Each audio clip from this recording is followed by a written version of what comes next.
Alhamdulillahirrabbilalamin. Salatu wassalamu ala asyrafil anbiya'i wal mursalin Sayyidina wa maulana Muhammadin wa ala alihi wa ashabihi ajma'in. Amma ba'du. Pada seluruh jamaah rahimakumullah, seperti biasa mari kita awali pengajian ini dengan basmalah. Bismillahirrahmanirrahim. Qala al-muallif rahimahullah ta'ala wa nafa'ana bihi bi ulumihi fid dharain amin ya rabbal alamin. Hadithul Qibti.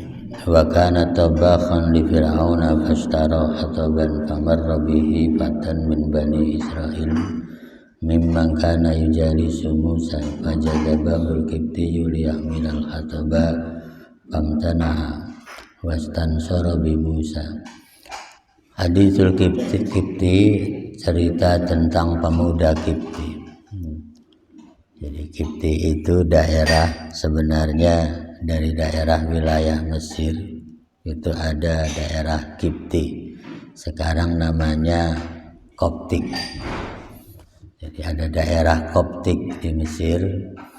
Itu yang sejarahnya disebut kaum Qibti zaman Nabi Musa. Dan Nabi Musa itu daerahnya disebut daerah Qibti atau Koptik, sehingga orang-orang Kristen Mesir disebut Kristen Koptik. Itu dari Qibti, dan Qibti itu tempat Nabi Isa pernah hijrah dari Palestina ke Mesir, tepatnya di daerah Koptik juga. Itu sejarah Qibtinya. Ada di sini cerita Nabi Musa kaitan dengan Qibti. Kana tabakhun li Fir'aun. Fir'aun punya tukang masak.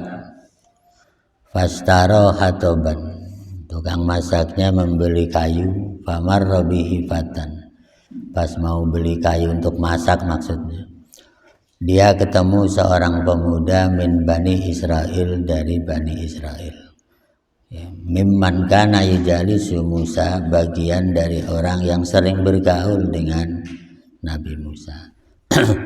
Fajadabahul Qibti. Kemudian tukang masak Fir'aun itu ditarik oleh orang Qibti yang suka bergaul dengan Nabi Musa itu. Untuk apa? Liyahmilal hataba, untuk diambil kayu yang dibawa itu. Famtana'a, kemudian orang itu yang tukang masaknya Fir'aun menolak. Wastansara bi Musa, sambil minta bantuan kepada Musa, karena orang tersebut sering bergaul dengan Nabi Musa. Ya, faqala Musa khulla sabila. Kemudian Nabi Musa bilang, hai anak muda Bani Israel, kamu jangan ganggu orang yang bawa kayu buat masak anak buah Fir'aun itu. Lepaskan, jangan kamu ambil kayunya. Fa'abal Qibti. Kemudian anak muda yang Bani Israel itu menolak, tetap aja dipegangin, diambil kayunya. Fawakazahu Musa fi sadrihi. Kemudian anak muda itu yang menghalang-halangi tadi itu didorong dadanya oleh Nabi Musa. Famata, maka meninggallah anak muda itu. Fanadima Musa, maka menyesalah Nabi Musa ala qatlil Qibti, karena telah membunuh orang Qibti atau pemuda Qibti itu. Takut khaufan minallah, dia takut kepada Allah. Kemudian dia doa, inni dzalamtu nafsi faghfirli. Jadi ini kisah Nabi Musa itu waktu masih muda itu, yang kemarin umur 20 berapa, kami 23 ya. Nah, itu kan di sini Nabi Musa itu kemarin melarikan diri ketika ada orang di jalan menemui dia, Musa, kamu pulang, nanti pasti dihukum mati sama Fir'aun. Ya, kemudian dia keluar, nah di situ ketemu anak buah Fir'aun yang nyari kayu. Ya, pas nyari kayu untuk masak, dihadang oleh pemuda Kipti, teman mainnya Nabi Musa. Ya, kemudian kayu dirampas, lalu Musa lepasin, jangan dirampas, sambil didorong dadanya. Jadi didorong begitu itu. Meninggal anak yang didorong itu. Ya, kalau kita lihat di sini, Nabi Musa itu ditakdirkan tangannya tangan keras, dorong orang aja mati, apalagi dipukul, didorong mundur, ya mati. Ya. Didorong jangan rampas kayu, didorong begitu meninggal. Jadi dikasih kekuatan kayak begitu. Akhirnya Nabi Musa nyesal, ya Allah, saya nggak niat bunuh, cuman dorong doang, jangan merampas kayu tukang masak Fir'aun. Meninggal. Akhirnya dia nyesal, takut kepada Allah bahwa seolah-olah dia membunuh orang, padahal tidak. Akhirnya dia tobat, inni tubtu inni dzalamtu nafsi faghfirli. Ya Allah, saya zalim karena dorong orang gak niat membunuh tapi meninggal. Mohon ampuni dosa saya.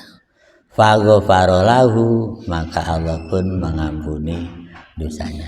Kalau kita lihat di sini, ya, orang membunuh orang gak niat itu memang masuk kategori salah, ya. Salah murni, namanya salah murni. Ya, maka hukumannya pun beda dengan membunuh sengaja. Ini kan nggak sengaja, cuman misah doang, didorong meninggal. Tetapi walaupun begitu, Nabi Musa merasa itu dosa. Ya, jadi bunuh orang nggak sengaja juga tetap dosa. Itu Mas Nabi Musa. Ya, makanya kalau ada orang nggak sengaja membunuh orang mati, ya kayak begini, ya posisinya. Ya, ada latihan menembak ABRI, polisi gitu kan ya. Tiba-tiba pelurunya meleset ke warga, kan kadang-kadang ada meninggal. Itu kan nggak niat bunuh juga, sama dia cuman latihan. Ya tiba-tiba pelurunya nyasar kemana, kena. Ya kayak begini modelnya kan. Ya bahkan ada di zaman dulu orang itu bercanda mukul temannya cuman pakai lidi, pelek gitu, meninggal. Ya kan nggak sengaja. Ya kalau lidi mukul orang meninggal kan nggak sengaja ya. Masuk lidi dipukulkan orangnya meninggal ya, sekecil itu. Nah ini juga sama, Nabi Musa nggak niat dia bunuh orang, ada orang ribut berantem karena yang satu mau dirampas kayu bakarnya, yang satu dipisah, jangan begitu, didorong dadanya lalu meninggal. Jadi di situ ya pelajaran berikutnya, jangan suka dekat-dekat mukul dada, karena dada itu ada jantungnya. Kalau dorongnya kencang mungkin jantungnya rontok, itu kan ya. Ya makanya dalam aturan main tinju juga nggak boleh mukul ke sini, itu dilarang, ya kan ya. Ya nggak boleh, mukul sini juga dilarang. Tapi kan tetap aja kadang-kadang tinju mukul sini ya KO, pasti roboh. Ya karena urat besarnya di sini, ya darahnya di sini, pusatnya ya kena udah pasti roboh. Itu. Jadi itu aturan. Falamma asbaha fil yaumits tsani, begitu masuk hari kedua setelah dorong orang tadi itu, sara Musa khaifan min Fir'aun, akhirnya Musa takut kepada Fir'aun, li'anna Fir'aun alima bidzalikal amra, karena Fir'aun tahu kasus Musa anak angkat Fir'aun dorong anak muda Kipti, anak muda Bani Israel meninggal. Takut dia sama bapak angkatnya Fir'aun. Fa nama Musa khaifun yataraqabu fa idzal ladzi istansarahu bil amsi yastasrihu ala Kipti. Ya, ala Kipti akhor wa huwa ibnu akhil mak. Begitu hari kedua ketakutan begitu, Nah, di sini Musa pun dalam kondisi seperti itu, tiba-tiba ada orang yang jerit-jerit, teriak-teriak dari Bani Israel juga, anak muda. Kebetulan anak yang teriak-teriak itu ibnu akhil maktul, anak laki-laki saudara orang yang kemarin terbunuh itu, ponakan berarti ya. Teriak-teriak, tolong, tolong, ini ada orang yang kemarin bunuh paman saya. Ya takut dia dibunuh kan. Ya, dia takut ketemu itu di jalan, padahal Musanya lagi ketakutan, bukan membunuh orang lagi. Ada yang minta tolong, ternyata ponakannya yang kemarin didorong meninggal itu. Minta tolong, takut dibunuh sama Musa. Wa kana hadzal kibti yutalibul Israili bidami ammihi wa yuridu ayyahudahu ila fir'aun fatalabal Israil min Musa ayyuhinahu alal kibti. Aqala Musa lil Israili innaka lagawiyyum mubin awaitani bil amsi ya atakutilta ya. Jadi orang tadi itu sebenarnya ya mau melaporkan kasusnya Nabi Musa kepada bapak angkatnya Fir'aun. Sebenarnya ketemu di jalan udah ketakutan, takut dibunuh lagi sama Musa ya.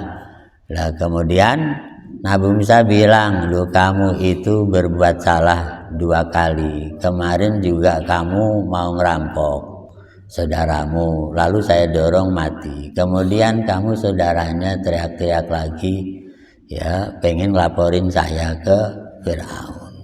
Berarti kamu salah 2 kali. Innaka lagawiyyum mubin. Kamu sesat. Awaitani bil amsi hatta qataltu. Kemarin kamu menyesatkan saya sampai saya membunuh seseorang. Lah sekarang kamu ingin menyesatkanku untuk membunuh orang lain lagi." Itu fakhoziyal fata min kalami. Akhirnya orang yang tadi ketakutan itu menyesali ucapannya. Wa alima anna Musa nadima ala ma fa'ala bil amsi. Oh, kalau begitu Musa sebenarnya kemarin bukan sok jawara. Buktinya saya enggak dibunuh. Berarti Musa sudah nyesal, sebenarnya tidak ingin bunuh siapa-siapa.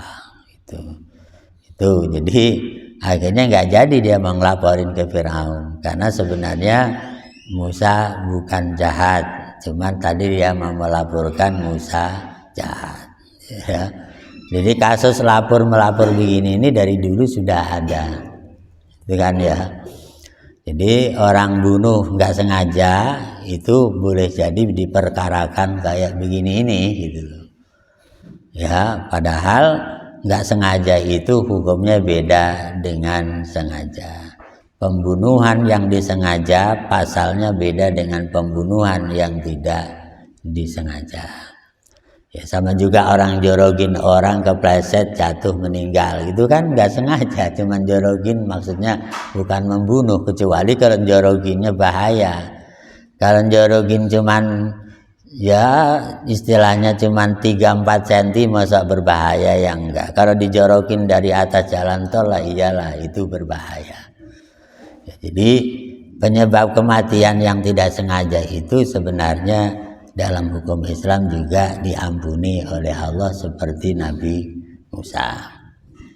Itu wa inna ma qatala Musa faqad fa'at laqal kibti al Israili wa ja'a ila Fir'aun wa akhbarahu anna Musa qatala ammahu fa arsala Fir'aun bi talabi Musa wa adina li awliya'il maktul an yaqtuluhu Musa haitsu wajaduhu wa kana rajulun yusamma Khizfil mu'minan min ali Fir'aun lamma sami'a dzalika ata Musa.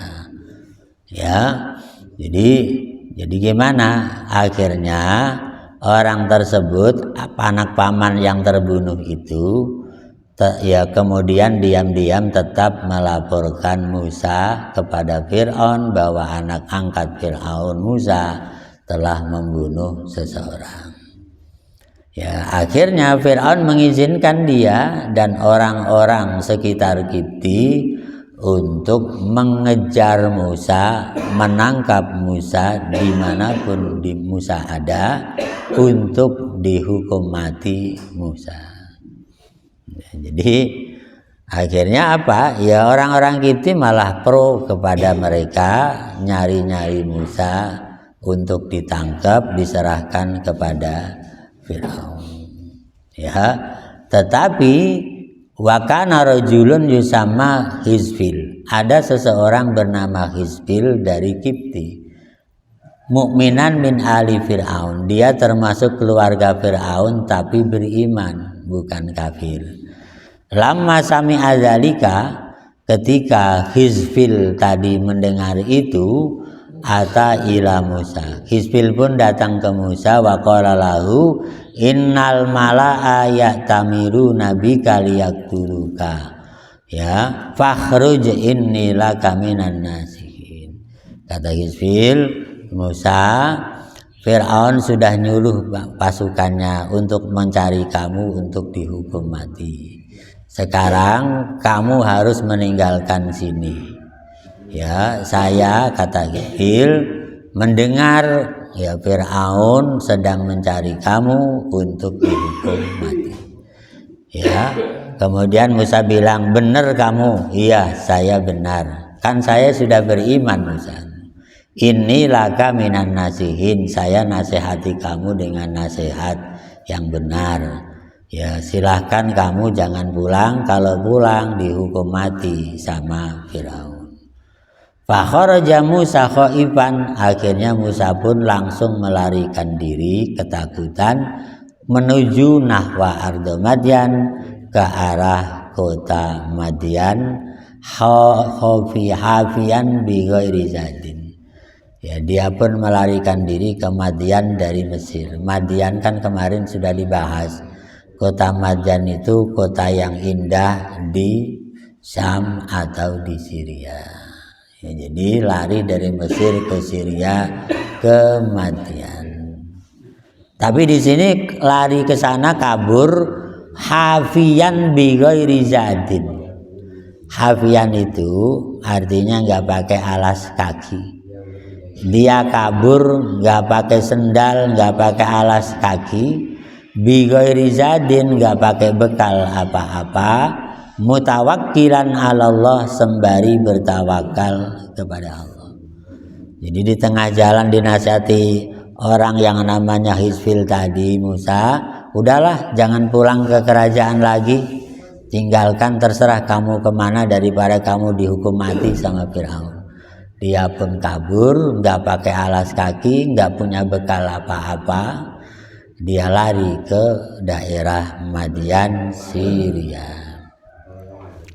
Nggak pakai bekal, di sana hanya bertawakal kepada Allah. Udahlah, saya nggak punya bekal, nggak bawa apa-apa, nggak bawa rangsel, nggak bawa tas. Yang penting saya pasrah sama Allah. Masa Allah nggak ngasih rizki sama saya? Itu Musa. Jadi ini kisah gara-gara lihat orang berantem dipisah meninggal, lalu Musa diancam mau dihukum mati sama Fir'aun. Kemudian Musa kabur meninggalkan Mesir menuju Madyan, Syria. Dia karena dinasihati orang yang sudah beriman bernama Hizfil. Akhirnya dia pun mengikuti nasihat orang di jalan itu. Nah, di sini yang menarik, kok Musa bisa mendengarkan milih nasihat orang di tengah jalan, padahal orang itu sebenarnya nggak kenal sama Musa. Bahkan dia keluarga Fir'aun. Cuman karena orang itu sudah beriman, maka Musa percaya. Yang jelas begini, kalau kita misalnya dinasihati orang walaupun nggak kenal, tetapi dasarnya orang itu beriman, kita boleh percaya kayak Nabi Musa ini. Itu. Ya, tapi kalau nggak beriman, ya kita jangan percaya. Jadi Nabi Musa ngukurnya, ini orang keluarga Fir'aun yang mengancam saya mau menghukum mati. Tapi nasihati saya kok saya dengar nasihatnya baik dan dia tidak kafir, dia sudah beriman. Akhirnya Musa percaya tidak pulang ke Firaun tapi kabur ke arah Madian, Syria. Ya, tanpa bekal apa-apa. Tetapi karena melarikan diri dari hukuman mati demi keimanannya, maka akhirnya Nabi Musa merasa tenang karena dia sudah pasrah tawakal kepada Allah. Ya, dengan kata lain, ketika orang punya problem besar, tidak ada upaya lain kecuali tawakal kepada Allah. Itu pelajaran yang kita tarik. Tapi sambil mendengarkan orang yang ngasih masukan, nasihat, asal orang itu beriman. Itu. Jadi nasihat orang mukmin mah kenal nggak kenal boleh kita ambil. Jangankan orang mukmin ya, orang kafir juga kalau nasihatnya baik juga boleh diambil kan. Ya cuman gini, kadang-kadang orang mukmin nasihati nggak didengar, tapi orang non muslim dinasihati malah dengar. Ya contoh lah, negara-negara Arab itu kalau dinasihati orang-orang oki kan malah nggak percaya kan. Tapi kalau negara Arab dinasihati negara Amerika malah percaya. Ya. Itu malah kebalik kan, harusnya orang mukmin itu nasihat orang mukmin yang didengarkan. Tapi nasihat orang Yahudi malah didengarkan. Akhirnya orang Palestina digebukin habis-habisan. Ya karena orang mukminnya nggak dengerin nasihat orang mukmin, dengerin nasihat orang Yahudi. Nah itu kayak kehidupan seperti itu di mana-mana sering terjadi. Lah itu terbalik. Kalau Nabi Musa tidak, dia mendengarkan nasihat, mengikuti nasihat orang di tengah jalan. Ketika ketakutan mau dihukum mati itu karena orangnya beriman, Nabi Musa percaya. Akhirnya dia melarikan diri ke Madian sambil bertawakal kepada Allah dengan tanpa bekal apa-apa. Ya kisah Musa makana bihadri Madian. Falamma wasala Musa ila Madian fil yaumis sadis. Ketika Nabi Musa sampai ke kota Madian melarikan diri dari Mesir pada hari ke-6, wajada ru'atal ghanam ala bi'rin yaskuna ghanamahum. Sampai di Madian dia menemukan orang-orang yang menggembala kambing sedang menggiring kambing untuk minum di sebuah sumur.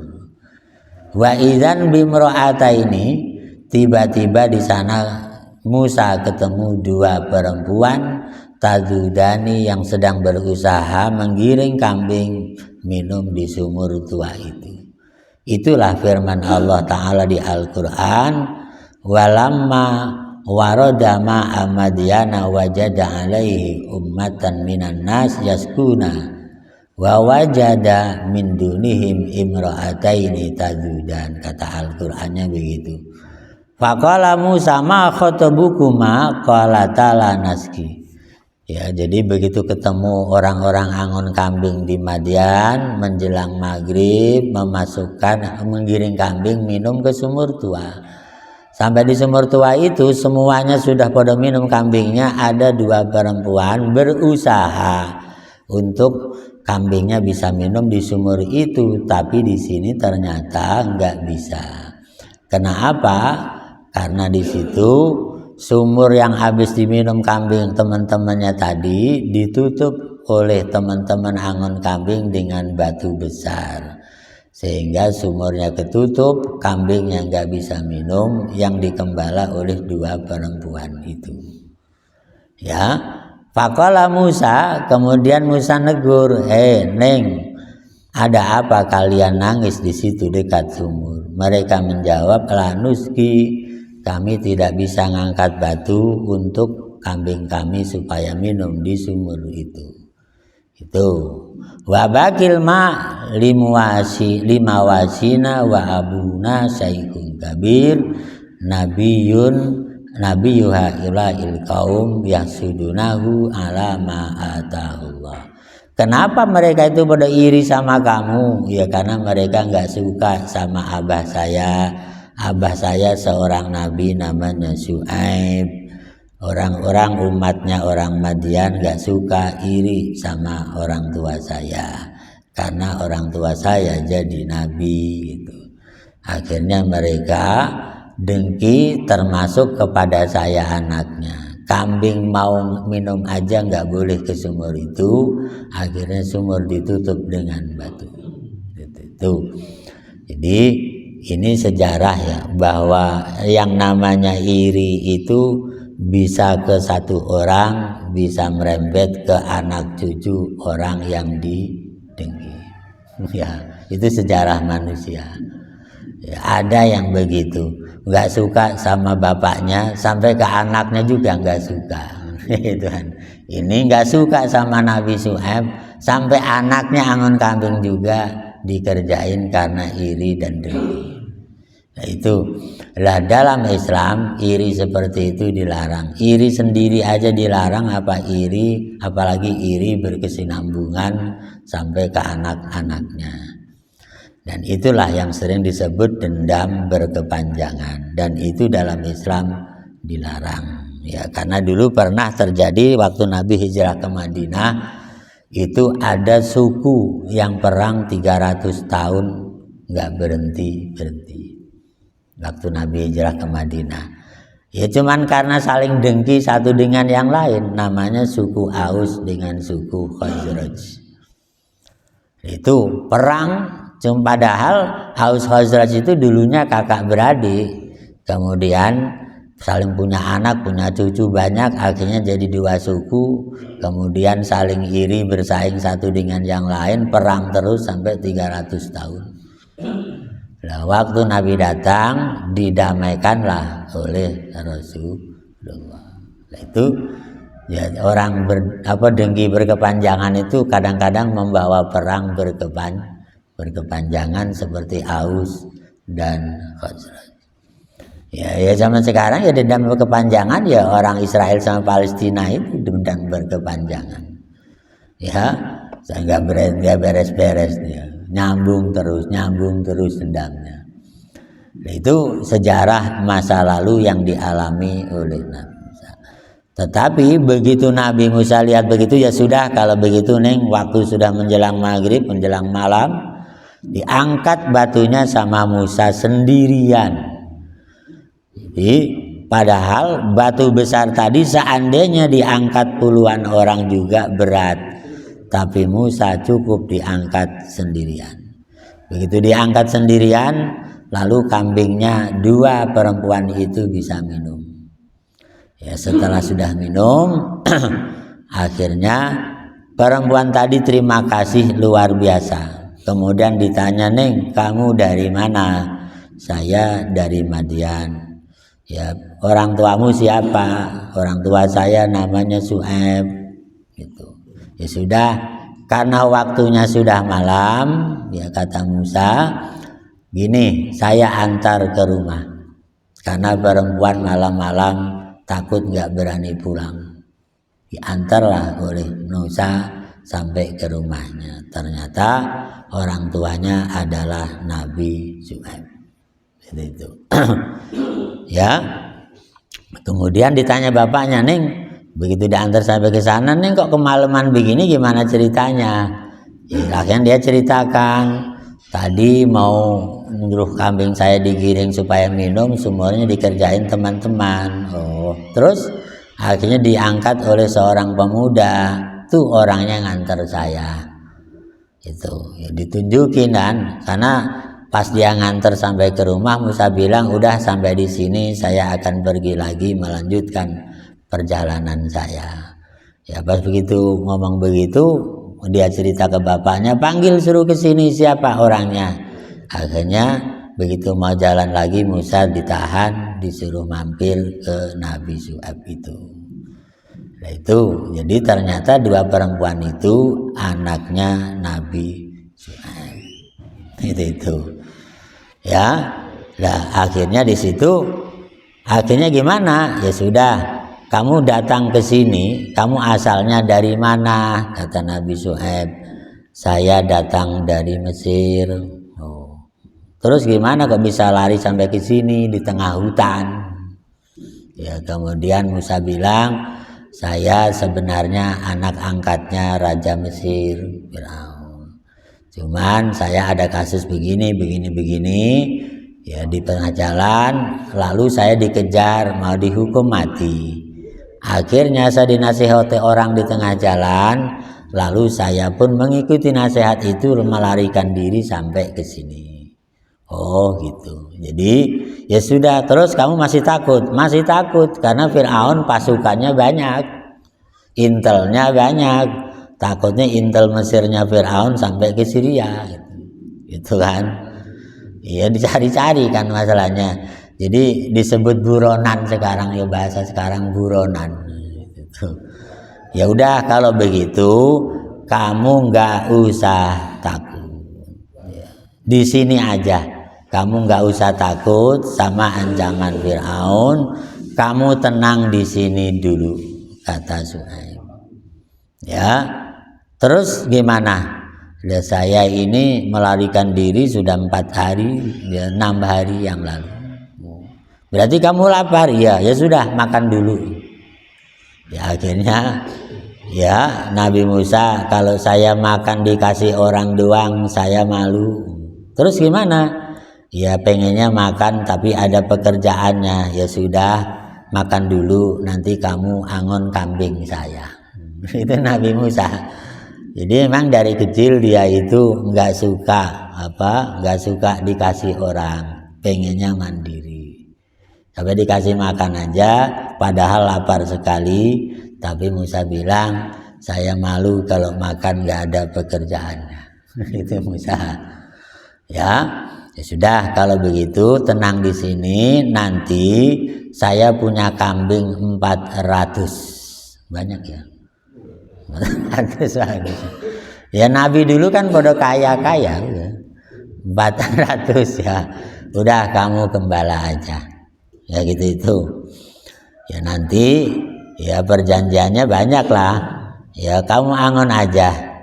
Begitu dia mengembala, ya sudah, kamu nggak usah takut, kamu gembala kambing saya. Anak saya yang perempuan nggak usah angon, kamu yang angon. Ya karena Nabi saya nggak punya anak laki-laki kan, anak perempuan suruh angon kambing. Nah, setelah kejadian itu ya Musa seolah-olah buruh angon kambing, seolah-olah gitu itu ya. Ya tapi Nabi Musa enjoy aja, nggak ada masalah, karena dia nggak suka makan tanpa ada sebab apa-apa. Makanya dalam sejarah Nabi Musa satu di antara nabi yang tidak pernah makan sendirian. Kalau mau makan nyari teman supaya makannya berjamaah. Itu Nabi Musa. Jadi Nabi Musa itu digolongkan orang yang sangat sosial tinggi, tidak mau makan sendirian. Kalau dia mau makan ternyata nyari teman nggak dapet, pernah satu hari sampai sore nggak dapet teman makan, dia pilih puasa. Itu Nabi Musa. Ya. Jadi itu sejarahnya. Ya. Jadi kalau mau makan nyari-nyari teman dulu, sampai nggak ketemu pilih puasa. Itu Nabi Musa alaihissalam. Nah, artinya akhlak kayak begitu bisa dicontoh.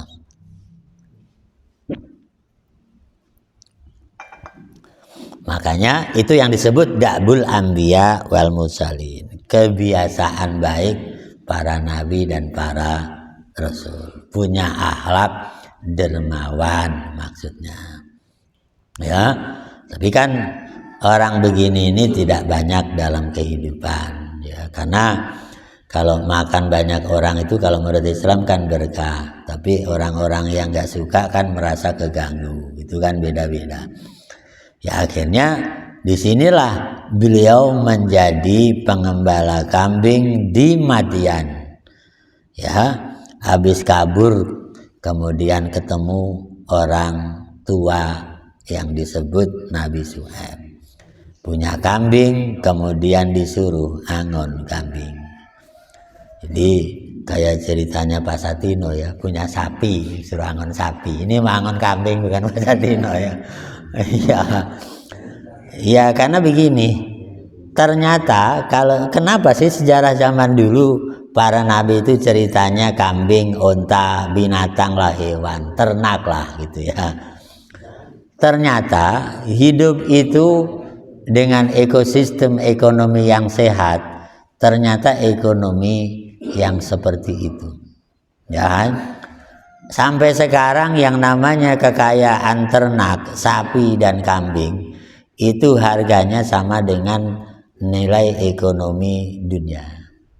Ya kan? Stabil. Ya kan? Dulu ketika dolar rendah, ya begitu nilai sapi dan kambing dan sejenisnya. Begitu nilai dolar naik, sapinya juga naik, nilai kambingnya juga naik. Itu ekonomi stabil maksudnya. Jadi ekonomi stabil itu satu emas, perak, tambang, kemudian ternak. Itu stabil. Ya. Ya, sekarang kan dulu kan harga kambing harga motor. Sekarang harga kambing harga mobil. Gitu kan bagus ya. Ya gitu kan, kalau kambing, harga sapi harga mobil. Ya karena tahun 90-an harga sapi itu cuma 300.000, 500.000. Sekarang ada nggak sapi 500.000? Nggak ada. Tanya Pak Satino, nggak ada. Yang ada 700.000 jadi 7 juta paling kecil, itu kan ya. Itu udah paling kecil. Ya, jadi itu ekonomi yang stabil. Makanya para nabi itu kayak begitu. Yang kedua, ternak itu multifungsi. Dipakai kendaraan menarik barang juga bisa. Ada yang namanya dilman, ada yang kalau di Jawa namanya cikar. Cikar di daerah maksudnya cikar juga kan, namanya cikar. Kalau dilman kan kuda bagus, kalau cikar mau sapi. Itu di sini apa namanya? Kalau dokar itu yang narik kuda, kalau cikar yang narik sapi. Tapi yang ditarik sama. Di sini nggak ada ya. Itu ada ya. Ya karena tenaga sapi juga sapi yang gede itu, sapi yang suka dipakai kurban itu bukan sapi betina, bukan. Ya untuk nganter ke sawah, bawa pupuk segala gitu kan ya. Itu karena kalau kuda ke sawah jarang, tapi kalau sapi kerbau ke sawah sering. Nah itu satu, bisa kendaraan. Yang berikutnya fungsi yang lain, kalau misalnya orang udah jenuh, boleh juga dipotong dimakan dagingnya. Ya kan, boleh juga diambil susunya, namanya multifungsi kan. Jadi kekayaan itu dari nabi ke nabi ya kayak begitu, karena dia bisa kemana aja, kulitnya bisa diberdayakan jadi baju, jadi segala macam, gitu kan ya. Jadi semuanya bisa dipakai gitu. Ya sekarang begini, kalau contoh yang sekarang model ilmu ekonomi sekarang. Ketika kita dibanjiri dengan ilmu yang sifatnya tidak multifungsi, dengan alat yang sekali pakai kemudian jadi sampah yang susah diatasi, contohnya seperti plastik yang dibikin HP gitu kan. Nah sekarang di Jakarta sampah bekas HP itu pemerintah Jakarta kewalahan buangnya kemana bagus. HP yang rusak itu kan ya, kan nggak bisa diapa-apakan. Akhirnya jadi sampah numpuk berton-ton di Jakarta. Ya, coba kalau sampah dari sapi tadi kan, ya dari nya aja bisa jadi pupuk yang organik, gitu kan. Tapi kalau sampah HP dipakai pupuk, ya malah mati semua kali ya, nggak bisa gitu, nggak bisa gitu itu. Jadi dari zaman ke zaman para nabi itu begitu. Cuman yang menarik, kenapa Nabi Musa ini angon kambing nurut aja? Ternyata Nabi Muhammad nyebutkan di hadisnya, ma min nabiyyin illa ra'al ghanam. Tidak ada satu nabi pun di dunia kecuali pernah angon kambing. Nabi Muhammad bahasanya gitu di hadisnya. Semua nabi pernah angon kambing, ternyata bagus. Jadi kalau Pak Agus penangon kambing, ya sama dengan para nabi. Gitu ya. Kenapa, Bi? Yang menarik gini, ternyata para nabi angon kambing itu bukan pekerjaan yang hina. Filosofisnya, sebelum jadi nabi angon kambing dulu. Artinya nguji mental dulu bahwa kambing itu hewan atau binatang yang paling susah diatur. Kambing itu ternyata hewan yang paling susah diatur.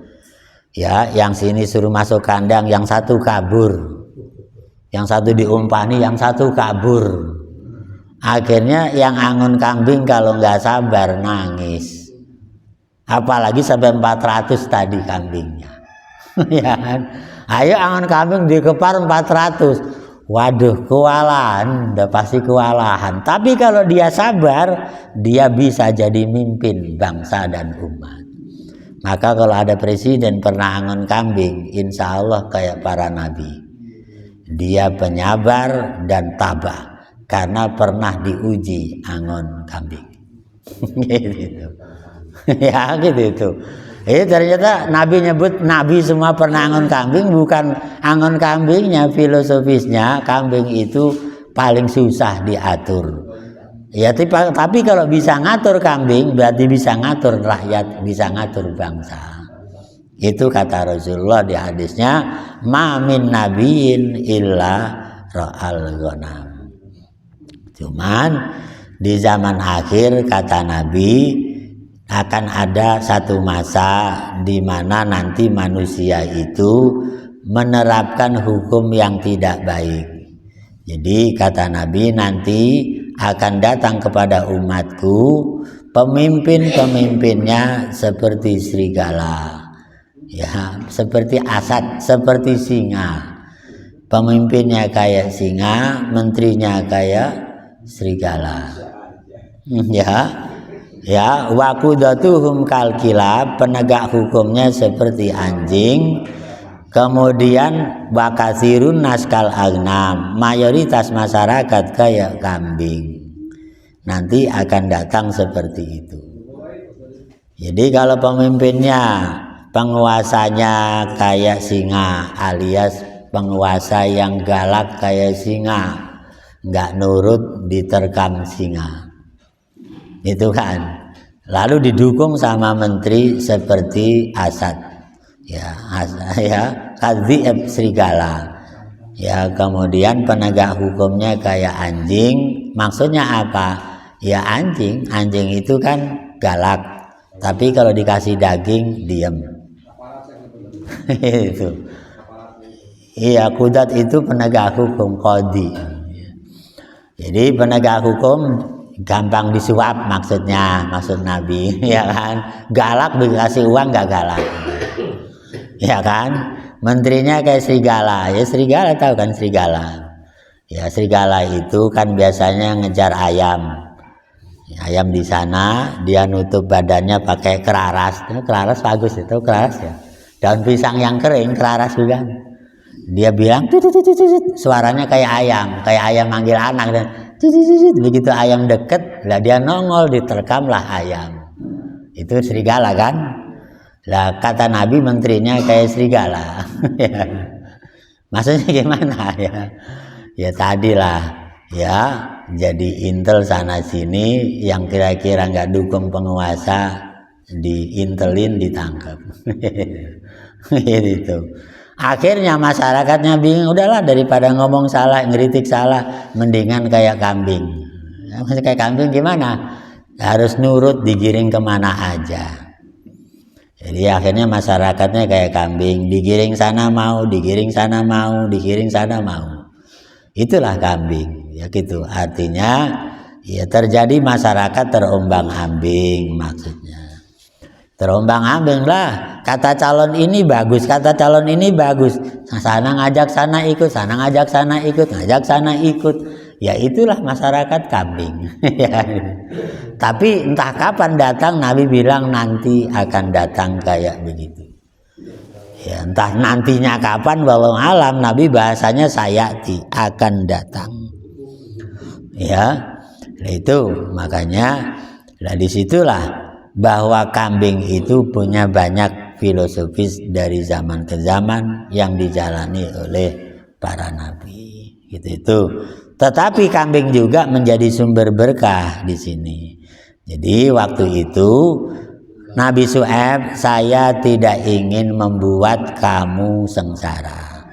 Gini aja, kalau nanti kambing tahun ke-9 ya itu lahir, kemudian yang lahir baik anak-anaknya itu laki semua, maka milik kamu. Kalau nanti tahun ke-10 lahir kemudian anaknya betina semua, juga milik kamu. Itu kata Nabi Syuaib. Ya dengan izin Allah, namanya berkah ya. Pas diomongin begitu bener, lahir itu laki semua, ya akhirnya punya Musa semua. Ya tahun berikutnya lahir cewek semua, ya punya Musa semua. Akhirnya Nabi Musa punya kambing berjumlah 4.000 kambing. Well, 4.000 banyak banget ya. Kalau di Angon selapangan. Ya inilah sejarah Nabi Musa lari dari Fir'aun ke Madian, kemudian tukang angonnya Nabi Syuaib dapat berkah. Mudah-mudahan menambah wawasan buat kita. Amin ya rabbal alamin. Makasih dan mohon maaf. Assalamualaikum warahmatullahi wabarakatuh.